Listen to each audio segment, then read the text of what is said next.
जब जब राहुल गांधी ने इस बात की चेतावनी दी कि इस सरकार की वजह से चीन और पाकिस्तान एक साथ आ गए हैं, तब तब उन्हें देशद्रोही करार दिया गया। और अब ऑपरेशन सिंदूर के बारे में डिप्टी सेना प्रमुख राहुल सिंह, जनरल राहुल सिंह का बयान सामने आया है। सबसे बड़ी बात वो ये भी कहते हैं कि हमारे कई वेपन सिस्टम काम नहीं किए, इसे संबोधित करने की जरूरत है। इन तमाम चेतावनियों को पूरी तरह से नजरअंदाज कर रही है सरकार। जब हमारे वायुसेना प्रमुख अमरप्रीत सिंह सवाल उठाते हैं तो उनके सवालों को नजरअंदाज कर दिया जाता है। दूसरी बात वो कहते हैं कि किस तरह से पाकिस्तान की मदद चीन करता रहा, यानी कि चीन भारत को घेर रहा है मगर इस सरकार को थोड़ा सा भी फर्क नहीं पड़ता। सेना प्रमुख जो बात कह रहे हैं क्या उनकी बात को सुना जाएगा? वो ये भी कहते हैं कि टर्की ने लगातार पाकिस्तान को मदद दी। यह सवाल बार बार उठ रहा है दोस्तों। याद कीजिएगा, सीडीएस जनरल अनिल चौहान विदेश जाते हैं और वहां से वो इंटरव्यू में कई अहम बातें करते हैं हमारे फाइटर जेट्स के बारे में, मगर उस पर कोई बहस नहीं है, क्योंकि उस पर चर्चा करना यानी कि देश के साथ गद्दारी। भारतीय जनता पार्टी सरकार की काम में छू रेंग रही है? बिल्कुल नहीं। दिलचस्प बात यह कि लेफ्टिनेंट जनरल राहुल सिंह ने भी लगभग यही इशारा किया। वो भी हमारे वेपन्स डिलीवरी सिस्टम में हो रही देरी को लेकर चिंता जतला रहे हैं, मगर क्या इस मुद्दे पर बहस हो रही है? Lieutenant general Rahul R Singh ने कहा कि एक और बड़ा सबक यह मिला कि हमारे पास मजबूत और सुरक्षित सप्लाई चेन होनी चाहिए। जब आप राजनीतिक नेतृत्व पर सवाल उठाते हैं तो देश के साथ गद्दारी नहीं है, क्योंकि याद कीजिएगा, हमारे एक defence attache captain Shiv Kumar ने क्या कहा था? हमारे विमानों को नुकसान पहुंचा था। ये मेरे शब्द नहीं हैं, ये कैप्टन शिव कुमार के शब्द थे। ऐसा कहने वाले वे पहले सरकारी अधिकारी हैं। हमारे विमानों को नुकसान पहुंचा राजनीतिक नेतृत्व की वजह से। 3 दिन बाद ऑपरेशन सिंदूर को बगैर किसी कारण के रोक दिया गया। डोनाल्ड ट्रंप ने पाकिस्तान और भारत को बराबरी पर रख दिया। और सबसे बड़ी बात, सीडीएस जनरल अनिल चौहान के सवाल, सरकार का सिर्फ एक काम है, यह कहा जाए भारतीय जनता पार्टी का सिर्फ एक काम है, जो भी ये सवाल उठाए उसे देशद्रोही बता दो। सशस्त्र बलों के बड़े बड़े अधिकारी वही मुद्दा उठा रहे हैं, हमारी तैयारी की कमी पर सवाल उठा रहे हैं। और वो ये भी कहते हैं कि हम 2 दिन तक अपने जेट्स नहीं उड़ा पाए थे। पुंछ में बड़ी तादाद में हमारे नागरिक मारे गए, जिसका जिक्र लेफ्टिनेंट जनरल राहुल सिंह कर रहे थे। हमारे फाइटर जेट्स को नुकसान हुआ। यह अहम सवाल है। आज चाहे आप सीडीएस अनिल चौहान हो या फिर लेफ्टिनेंट जनरल राहुल सिंह हो, कैप्टन शिव कुमार हो, हमारे एयर मार्शल अमरप्रीत सिंह हो, जो तमाम सवालात उठा रहे हैं, ये सारे सवाल भविष्य को लेकर चेतावनी है। जैसे कि हाइलाइट्स में आपने देख ही लिया है, आगे चल के डिटेल में मज़ीद वीडियो आपके साथ शेयर करेंगे। पाक भारत जंग के दौरान पाकिस्तान, चाइना और तुर्की तीनों ने मिलकर भारत का बुरा हश्र कर दिया। मोदी ने पूरी दुनिया के सामने हमारी कौम को शर्मिंदा कर दिया। अभिसर शर्मा डिप्टी चीफ के बयान के बाद गुस्से से आग बबूला हो चुके हैं।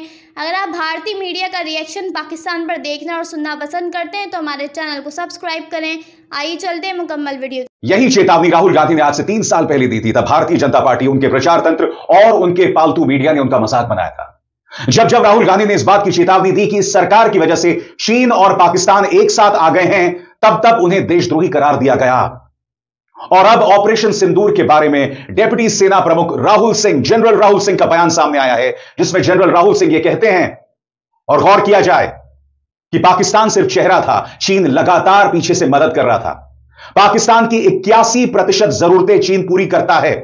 सबसे बड़ी बात वो ये भी कहते हैं कि हमारे कई वेपन सिस्टम काम नहीं किए, इसे संबोधित करने की जरूरत है। इन तमाम चेतावनियों को पूरी तरह से नजरअंदाज कर रही है सरकार, क्योंकि जब हमारे सेना के शौर्य के नाम पर वोट हासिल करने की बात आती है, जब राहुल गांधी को देशद्रोही करार देने की बात आती है, तब सेना का इस्तेमाल किया जाता है। मगर जब हमारे वायुसेना प्रमुख अमरप्रीत सिंह सवाल उठाते हैं तो उनके सवालों को नजरअंदाज कर दिया जाता है। और अब डिप्टी सेना प्रमुख ने पाकिस्तान और चीन के साथ आने की बात कही है, और वो सिर्फ ये बात नहीं कहते हैं, वो 4 बातें कहते हैं। पहली बात वो ये कहते हैं कि हमारे कई हथियार प्रणालियों ने कारगर ढंग से काम नहीं किया, इसे संबोधित करने की जरूरत है। दूसरी बात वो कहते हैं कि किस तरह से पाकिस्तान की मदद चीन करता रहा।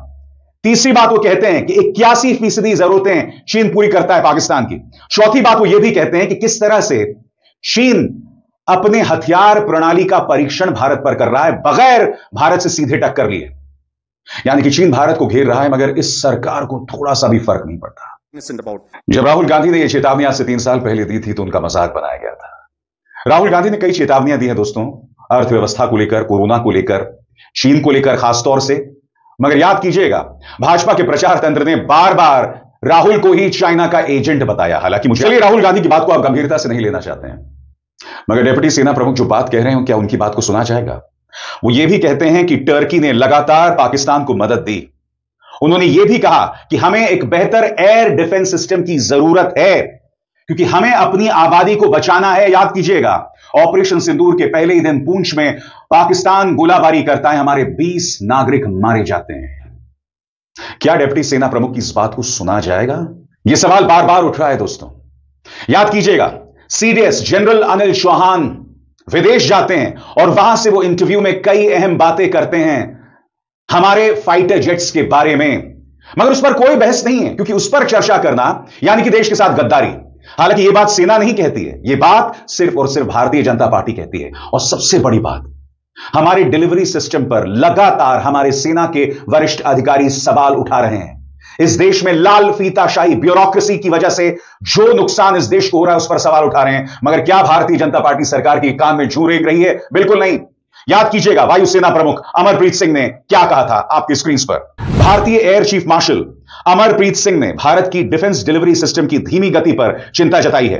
उन्होंने कहा कि पिछले कई सालों में कोई बड़ा प्रोजेक्ट समय पर पूरा नहीं हुआ है। जल्द से जल्द मेक इन इंडिया प्रोजेक्ट्स को पूरा करें ताकि हमारी जरूरतें पूरी हो सकें। साथ ही वे कहते हैं कि हमें भविष्य के लिए अपने हथियार खुद बनाने की क्षमता बढ़ानी पड़ेगी। और दिलचस्प बात यह कि लेफ्टिनेंट जनरल राहुल सिंह ने भी लगभग यही इशारा किया। वो भी हमारे वेपन्स डिलीवरी सिस्टम में हो रही देरी को लेकर चिंता जतला रहे हैं। मगर क्या इस मुद्दे पर बहस हो रही है? मैं फिर आपसे पूछना चाहता हूं, जिस सेना के शौर्य पर भारतीय जनता पार्टी वोट बटोरती है, जब वो सेना ये सवाल उठा रही है, चाहे हमारे वायुसेना प्रमुख हों या फिर डिप्टी सेना प्रमुख, क्या इनके सवालों का जवाब नहीं दिया जाना चाहिए? अब मैं आपको बताता हूं कि लेफ्टिनेंट जनरल राहुल सिंह ने कहा क्या। गौर किया जाए। Lieutenant general Rahul R Singh ने कहा कि एक और बड़ा सबक यह मिला कि हमारे पास मजबूत और सुरक्षित सप्लाई चेन होनी चाहिए। उन्होंने इसे सेना के नजरिए से समझाते हुए कहा कि जो उपकरण हमें इस साल जनवरी या पिछले साल अक्टूबर नवंबर तक मिल जाने चाहिए थे, वो वक्त पर नहीं पहुंच सके। कितनी बेबाकी से, कितनी साफगोई से लेफ्टिनेंट जनरल राहुल सिंह बात रख रहे हैं। मगर जैसा कि मैंने कार्यक्रम की शुरुआत में बताया दोस्तों, इस सरकार के कान में जूं तक नहीं रेंग रही है। कांग्रेस सवाल उठा रही है। सुप्रिया सुनीत कह रही हैं कि देखा, राहुल ने जो चेतावनी दी थी अब वो सही साबित हो रही है। और यही बात लेफ्टिनेंट जनरल राहुल सिंह कह रहे हैं। कांग्रेस के नेता जयराम रमेश कुछ अहम सवाल उठाते हैं और उन पर गौर किया जाना चाहिए। वो क्या कहते हैं, इस पर गौर किया जाए। जयराम रमेश ने एक्स पर एक पोस्ट में लिखा है, उन्होंने बताया किस तरह चीन ने पाकिस्तान एयरफोर्स की असाधारण तरीकों से मदद की। यह वही चीन है जिसने 5 साल पहले लद्दाख में यथास्थिति पूरी तरह बदल दी थी, लेकिन जिसे प्रधानमंत्री मोदी ने 19 जून 2020 को सार्वजनिक रूप से क्लीन चिट दे दी थी। उन्होंने यह भी कहा कि हाल ही में चीन ने कुनमिंग में पाकिस्तान और बांग्लादेश के साथ त्रिपक्षीय बैठक की थी। जब सवाल उठाया जाता है ना दोस्तों, तो उसके दो पहलू होते हैं। एक, आप सेना पर सवाल उठाएं, दूसरा आप राजनीतिक नेतृत्व पर सवाल उठाएं। जब आप राजनीतिक नेतृत्व पर सवाल उठाते हैं तो देश के साथ गद्दारी नहीं है, क्योंकि याद कीजिएगा, हमारे एक defence attache captain Shiv Kumar ने क्या कहा था। उनका बयान सामने आया था कि राजनीतिक नेतृत्व की वजह से हम उनके मिलिट्री इंस्टॉलेशंस पर पहले हमला नहीं कर सके, जिसकी वजह से हमारे विमानों को नुकसान पहुंचा था। ये मेरे शब्द नहीं हैं, ये कैप्टन शिव कुमार के शब्द थे। साफ गोई से, बहुत ही साफ उन्होंने कहा था। यह बात अलग है कि बाद में हमारा दूतावास एक बयान जारी करता है जिसमें वो कहते हैं कि उनके बयान को तोड़ मरोड़ कर पेश किया गया था। भाई, कौन सा तोड़ और कौन सा मरोड़? याद कीजिएगा कैप्टन शिव कुमार ने क्या कहा था। मगर एक बार फिर कोई गोदी मीडिया इसकी चर्चा नहीं करेगा। कैप्टन शिव कुमार के शब्द आपके स्क्रीन पर। इंडोनेशिया में इंडियन डिफेंस अटैचे के तौर पर तैनात कैप्टन शिव कुमार के ऑपरेशन सिंदूर पर दिए गए प्रेजेंटेशन के दौरान कहा गया है कि हमने ऑपरेशन सिंदूर के दौरान कुछ विमान खोए क्योंकि हम पर पॉलिटिकल लीडरशिप का दबाव था कि ऐसा कहने वाले वे पहले सरकारी अधिकारी हैं। हमारे विमानों को नुकसान पहुंचा राजनीतिक नेतृत्व की वजह से। इससे ज्यादा साफगोई से क्या बात हो सकती है बताइए। 3 दिन बाद ऑपरेशन सिंदूर को बगैर किसी कारण के रोक दिया गया। डोनाल्ड ट्रंप अब तक 20 बार कह चुके हैं कि मेरी वजह से यह युद्ध रुका क्योंकि मैंने भारत और पाकिस्तान को व्यापार का झुनझुना दिखाया। डोनाल्ड ट्रंप ने एक आतंकवादी देश पाकिस्तान और भारत को बराबरी पर रख दिया। और सबसे बड़ी बात, सीडीएस जनरल अनिल चौहान के सवाल, उन्होंने भी कुछ कहा था मगर नहीं, उनकी बात को भी नजरअंदाज किया गया। याद कीजिएगा एक इंटरव्यू में उन्होंने क्या कहा था। मगर क्या यह सरकार सुनेगी? बिल्कुल नहीं। इस सरकार का सिर्फ एक काम है, यही कहा जाए भारतीय जनता पार्टी का सिर्फ एक काम है, जो भी ये सवाल उठाए उसे देशद्रोही बता दो। मगर आज हमारे सेना के, हमारे सशस्त्र बलों के बड़े बड़े अधिकारी वही मुद्दा उठा रहे हैं। हमारी तैयारी की कमी पर सवाल उठा रहे हैं, हमारे राजनीतिक नेतृत्व पर सवाल उठा रहे हैं। मगर मजाल है कि उन मुद्दों पर गोदी मीडिया गंभीरता से डिबेट करे। आपको याद है सीडीएस जनरल अनिल चौहान ने क्या कहा था? अगर आप भूल गए हैं तो मैं आपको फिर से याद दिलाना चाहता हूं। पहली बार किसी सीनियर भारतीय अधिकारी ने माना कि ऑपरेशन सिंदूर की पहली रात भारतीय वायुसेना के फाइटर जेट्स गिराए गए थे। यह ऑपरेशन पहलगाम आतंकी हमले के बाद भारत ने शुरू किया था। और वो ये भी कहते हैं कि हम 2 दिन तक अपने जेट्स नहीं उड़ा पाए थे। एक बड़ी स्वीकारोक्ति। पुंछ में बड़ी तादाद में हमारे नागरिक मारे गए, जिसका जिक्र लेफ्टिनेंट जनरल राहुल सिंह कर रहे थे। लगातार air marshal Amarpreet Singh weapons delivery system में जो देरी हो रही है उस पर सवाल उठा रहे हैं। कैप्टन शिव कुमार ने क्या कहा? हमारे फाइटर जेट्स को नुकसान हुआ। यह अहम सवाल है, इन्हें नजरअंदाज नहीं किया जा सकता है। मगर हां साहब, इसे नजरअंदाज किया जाएगा क्योंकि सेना के शौर्य के नाम पर वोट जो बटोरने हैं, और अगर आप वोट नहीं बटोरेंगे तो आप चुनाव कैसे जीतेंगे? भारतीय जनता पार्टी ने पिछले 11 सालों में सिर्फ एक काम किया दोस्तों। उन्होंने ये हुनर सीख लिया है कि किस तरह से सेना के शौर्य पर वोट हासिल किया जाए। और इनका पालतू मीडिया इनका काम करता है। आपको याद होगा दोस्तों, आज तक में एक कार्यक्रम हुआ था, एंकर ने कुछ सवाल पूछा और वहां पर वो जो नोट और चिप वाली पापा की परी थी, उन्होंने कहा था कि सीमा पर सुरक्षा की जिम्मेदारी सरकार की थोड़ी ना होती है, वो तो सेना की होती है। यानी कि गालवान घाटी में अगर चाइनीज सैनिक अंदर घुस आए, उन्होंने हमारी जमीन पर कब्जा कर लिया, तो उसकी जिम्मेदारी सिर्फ और सिर्फ हमारी सेना पर है। मगर हां, प्रधानमंत्री नरेंद्र मोदी बार बार कहते हैं कि मुझे लगा कि क्लाउड कवर था तो इसका फायदा मैं उठा लूं। यानी कि जब जब सेना के शौर्य पर वोट बटोरने की बात आती है तब आप उसकी जिम्मेदारी ले लेते हो, मगर जहां पर हमें झटका लगता है तब आप सेना को आगे कर देते हो। बताइए ना, पुलगामा पर वोट किसने मांगा था? याद है? जबकि आप सब जानते हैं कि हमारे 40 जवान शहीद हो गए थे। वो आरडीएक्स कैसे पहुंचा, कहां पहुंचा, किसी को नहीं पता। ये सवाल है साहब, इन सवालों के जवाब देने पड़ते हैं। पता दो, आज चाहे आप सीडीएस अनिल चौहान हो या फिर लेफ्टिनेंट जनरल राहुल सिंह हो, कैप्टन शिव कुमार हो, हमारे एयर मार्शल अमरप्रीत सिंह हो, जो तमाम सवालात उठा रहे हैं, ये सारे सवाल देश हित में हैं। ये सारे सवाल चिंताजनक हैं। ये सारे सवाल भविष्य को लेकर चेतावनी हैं। मगर नहीं साहब, इन सवालों के जवाब नहीं दिए जाएंगे। आपको याद है, हाल ही में एक तस्वीर सामने उभर कर आई थी जिसमें पाकिस्तान, चीन और बांग्लादेश के प्रतिनिधि एक साथ मिलकर हाथ मिला रहे थे।